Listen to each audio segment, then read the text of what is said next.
Haïm Hayon, vous connaissez peut-être quelques-unes de ses œuvres en Espagne ou en Angleterre. Il a été le directeur du département design de la célèbre Fabrica, l'usine créative de Benetton. Daniel Campos l'a rencontré, traduction, cela la Zerwal. Scooter électrique, montre, décoration d'intérieur, lampe, chaise, table. Bienvenue dans le monde du designer espagnol Haïm Hayon. Pour moi, tout est une histoire connectée. Textures, matériaux et objets s'assemblent naturellement dans mon esprit. Je ne travaille pas comme un designer normal. J'ai développé mon propre langage artistique. Rétrospective au musée de design de Jolón, l'exposition Funtastico présente une variété d'œuvres de l'artiste madrilène. Créateur de son propre monde, Haïm Hayon joue sur l'humour et les images naïves. Notamment son échiquier géant exposé sur Trafalgar Square ou ses sculptures de cactus en céramique dignes d'être exposées au parquet Güell de Gaudi. Mon message dispose d'une réelle liberté, d'ouverture d'esprit, de réflexion et de positivité.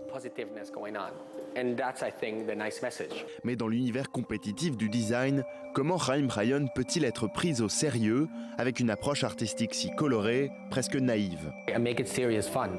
Je joue sur plusieurs tableaux. Les gens savent que mon travail est sérieux, puisqu'il est matériellement impeccable. Dans le même temps, j'ajoute ma touche en ne me prenant pas du tout au sérieux. Je m'amuse beaucoup dans mon travail.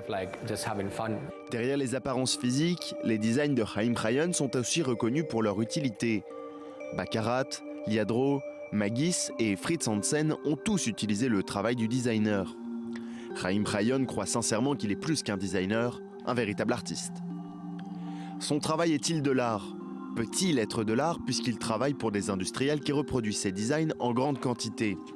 À cela, le philosophe et critique d'art Walter Benjamin répondait « À la plus parfaite reproduction d'œuvres d'art, il manquera toujours une chose, l'unicité de son existence au lieu où elle se trouve, son authenticité. » En termes plus simples, le fait de reproduire une œuvre d'art lui retire de son prestige. Évidemment, le danger est de ne plus être son propre créateur. Il faut savoir se démarquer et dire non à beaucoup de commandes. C'est l'écueil du succès. Puisque ça vend, on exige que vous fassiez la même chose, que vous vous répétiez.